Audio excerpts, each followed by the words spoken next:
Well, it's that season again. Today, I've got a whole set of gifts between $11 and a couple $100 that any photographer would love to get this holiday season.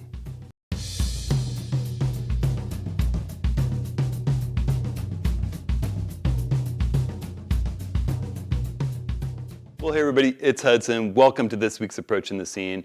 Hey, I want to give a huge shout out to everybody who's been supporting this channel, liking, subscribing, sharing. There's, of course, the sort of linked chaptered time code if you drag across the bottom to see what I'm talking about in this video. There's also a linked table of contents with time codes in the video's description, along with product links to everything that I talk about here. And I do, it helps me out with my affiliate links if you buy this stuff through my links. But I just really want to share some cool stuff that I think would make any photographer happy if they were to get it this holiday season as a gift, whether it's to yourself or whether it's to someone else. So I'm just going to jump in. The first thing right off the bat, I'm going to go from cheapest thing to most expensive, and I'll do a shameless plug for my own photo kit, a whole course on workflow in On1's Photo Raw 2021. That's going to be in the middle. So stay tuned for that or jump to it if you're interested in it. But starting off is the stone bag that I keep on every single tripod that I use. It hangs like this. It works great as a shelf. It works great to put a big stone or two or three in if the wind's blowing, to suddenly root your tripod and make it so that it won't move in the wind. $11. It folds up nice in the middle of your tripod, out of the way. It's like you don't even have it. It's just a handy thing. Everyone I know that has one loves it, wonders why they didn't have one sooner. So super handy thing. There's a link to that in the video's description. Just click on the title to the video or show more. Going down the list in order of what's cheapest to most expensive, residual oil remover. So, once I go in, I'm using my stone bag here for a couple of items.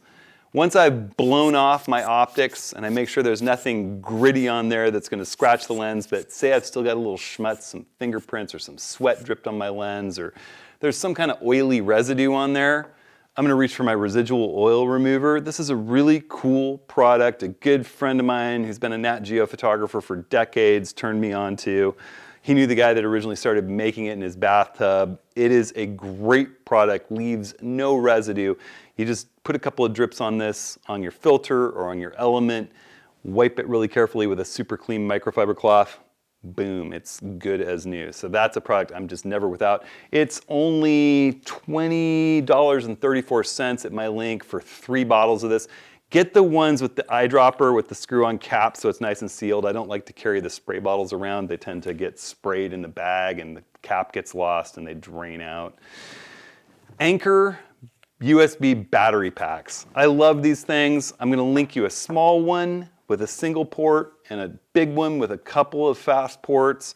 You can get these things in all different sizes though, and they really are. I love the Anker ones. They provide a ton of power. You can charge your cell phone a couple times off this one. You can run a lens warmer. You can run a star tracker. You can run, with some of the bigger, higher voltage ones that are available, like these big ones, you can even run your camera off if you've got USB power on your camera. I've got one that even charges my laptop. Anker's the company I like. They come with nice cables and a nice little soft carrying bag. And those vary, the couple I'm going to link, one of them's only $17. This little guy's only $17. This one is $40. They're just a great battery bank. The f-stop Navin camera holster. This thing is $47. I use it all the time. It's my favorite camera holster. And what I love about it is that it's sort of a transformer. You got to kind of squeeze this little webbing bit and there's a hook. It's not easy to undo in the beginning. When you get it and it's new, it'll fit a 70 to 200 when it's extended like that, when the snout comes out. When you want to carry something smaller, like a 50 or a 2470 or a wide angle, you just take that webbing. It's much easier to slip back in. When it's new, it takes a little time. The more you use it, the easier it gets. You can slip it back in there and all of a sudden, it doesn't drop all the way to the bottom like it would in a big camera holster. It's got a nice little accessory pocket. I usually put a battery and a lens wipe in there. Your camera fits in nice zippered pocket. It's well lined and padded. And it's got mounts for mounting to the chest of a backpack, or it's got mounts for hanging on a shoulder strap. It's just a really nice camera holster that I use all the time. I use it with DSLRs. It's even better in the mirrorless era, so things fit in here really, really nicely. I don't know that you'd fit, you know, a big pro build like a Nikon D5 or an old Canon 1D, but it'll definitely fit any mirrorless camera that I've used, and it fits my D850 and my D500 as well. TFS spikes from Leofoto. So I've got my favorite little ultra lightweight Acrotech panoramic head and Leofoto tripod legs. If you haven't seen that, I have a whole video about it. I'll put that video link underneath all these product links. This is my favorite little sub 4-pound pan and tilt Sirius system. And the legs that I've settled on for it are these TFS spikes from Leofoto. And I've used a lot of spikes over the years. These, you stick an Allen wrench through, get some traction on it, break it loose. Always stick out a little bit of leg so you're holding the leg and not torquing the joint when you loosen and tighten those kinds of feet on. But these have these little plastic caps that are rounded. So if you're working on a wood floor or in a place where a spike could damage the surface, you just thread these little plastic caps on. They've got a nice spike. They're about the same length as the ones from Really Right Stuff or from three-legged Fang, the stilettos. My problem with the Really Right Stuff is that the entire set of these cost as much as one Really Right Stuff, and it doesn't have the nice threaded lock-on cover. And my problem with the three-legged Fang stilettos is that after a couple uses in salt water, they really started rusting. Even when I rinsed them, there just seemed to be nothing I could do. I constantly was spraying them with WD-40. I've used these quite a bit in the ocean, and they look brand new. So the same kind of stainless steel quality that I'm used to in Really Right Stuff. So a killer set of spikes that also were easy to carry around without puncturing the heck out of everything. All right, so shameless self-plug here. I'm going to talk about my field to print photo kit that I'm offering with On One for Black Friday this week. It's $49. It comes with a video series I'll talk about in a second. That's my complete workflow from the field to the print, importing images, organizing, culling, raw processing, finish editing, portrait editing, soft proofing and printing, along with a whole set of 40 presets, brand new 2021 4-season presets made to go with On One's Photo Raw 2021. Everything's done in On One Photo Raw 2021. There's an accompanying 34-page ebook to accompany that video series, and as well as a bonus video series on maintaining and keeping your gear clean that goes through sensor cleaning for mirrorless and DSLR, brand new for 2021, just finished it. Covers your optics, covers your tripods, covers sensor cleaning and keeping all your gear in tip-top shape for the next time that you get out in the field. And I'll show you a little quick 2-minute trailer for the complete workflow field to print. I'm really proud to be offering this course. It's the first time that I've done a complete workflow course. And it's going to cover everything that you need to know about my workflow, from capturing commonly photographed images in the field all the way through soft proofing and printing. We'll go into the gear that I use, the techniques that I use in settings, commonly photographed situations like your kids playing in a park, sports in action like kiteboarding, landscapes, panoramas, and even portrait photos. I'll talk about not only how I do what I do, but why, and I'll let you look through my camera while I'm doing some of these photo shoots. And then we'll come back to the studio and I'll show you how I set up either your Mac or your PC to operate at its max capacity with Photo Raw 2021. We'll go into some of the settings and preferences, and then we'll bring that memory card in, plug it into Photo Raw 2021, import those files, rename them, sort them, organize them in a way that it's easy for you to access and find what you're looking for. We'll also go through how to create albums and keyword your images, and then we'll talk about sorting and culling a big shoot down to just the essential images that you actually want to work with. Before we go through raw processing, finish editing, merging panoramic images, and a rundown of Photo Raw 2021's awesome new Portrait AI module. To wrap the whole thing up, we'll get to the piece de resistance, the thing that I'm always thinking about when I'm out in the field shooting, actually going through soft proofing for your printer and your paper, the actual image to get it how you want it to look when you finally print that image that you captured in the field. All right, so All that stuff, $49.99. That fits kind of in the middle. You know, if you're someone who's never heard of On1 and you're really comfortable in the editing software that you have, you probably don't need this. If you're someone who's seen me talk about On1 and you're curious about it, this could be a great way to get kind of introduced to the software. If you know someone who wants to get into photo editing but is a little bit overwhelmed with some of the other editors out there, I feel like On1 is way more intuitive, so it's a great product. Okay, jumping in, I want to talk about Luma's Arca Swiss plate. Luma Labs, brand new Arca Swiss plate. Dan from Luma Labs brought a couple of these over to me. They're the lightest, nicest single little plates. If you have a small camera, or if you don't feel like putting an L bracket on your camera all the time and you just want something light and low profile to get on your tripod head, these little Arca plates weigh 22 grams. That's like less than 3/4 of an ounce. They're machined here in the US out of a single piece of aluminum. I know they're working on a titanium version in case you want lighter than 22 grams.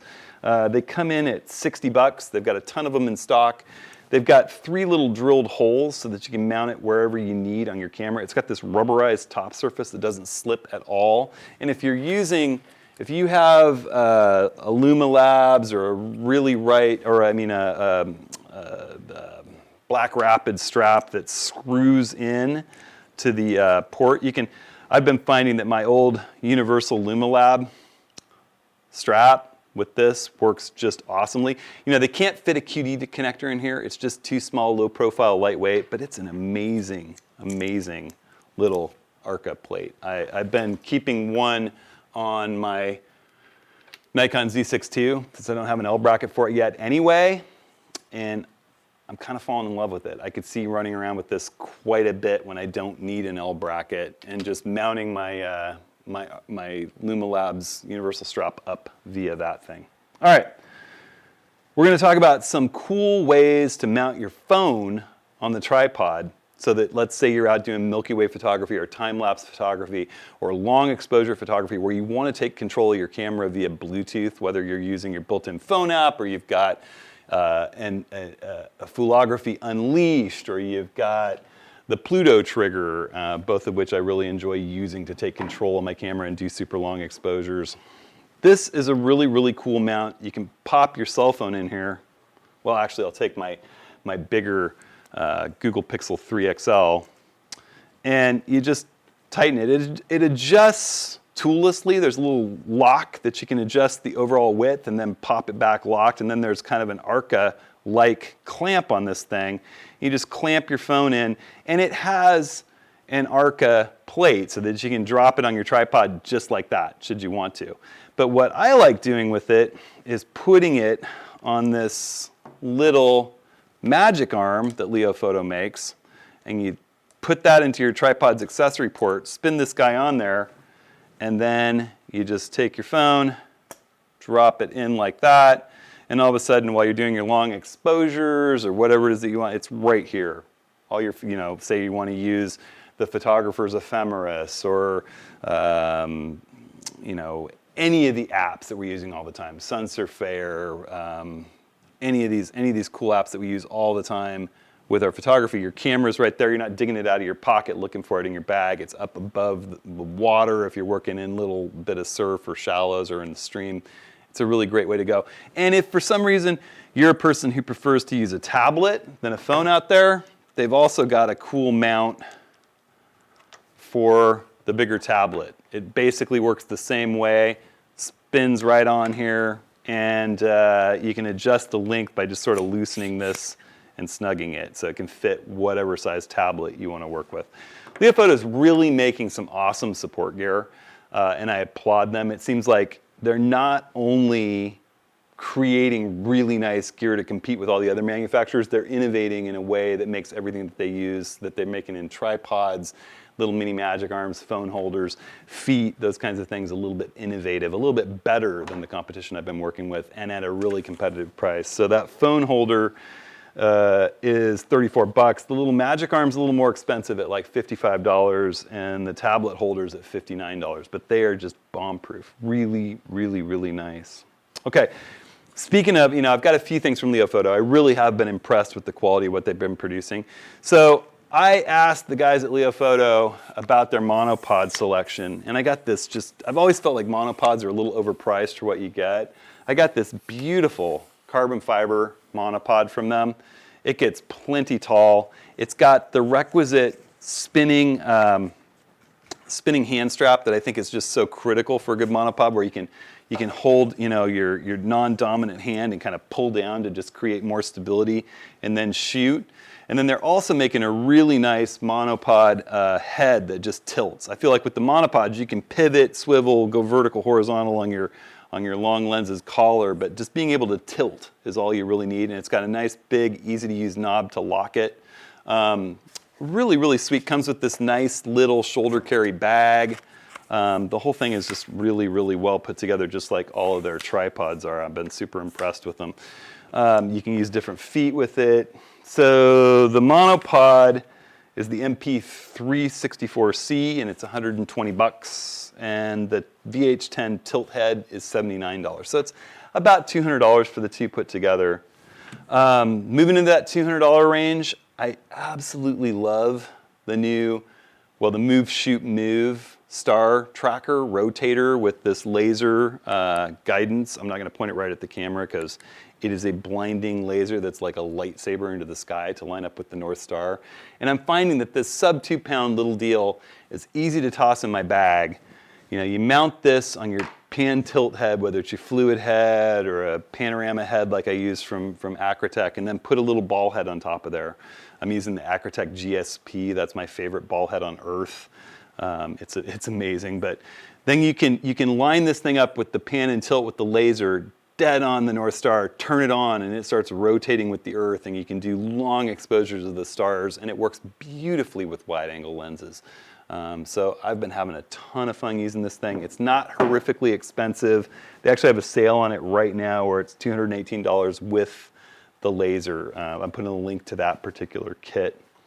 And then the final thing I want to talk about, a lot of us are moving into compact flash express, and I think that true, some of the brands are still using SD cards, but SD cards are far less bomb-proof, far less well-built, far slower. Even the compact flash express version that's shaped like SD is half the potential speed of the compact flash express cards.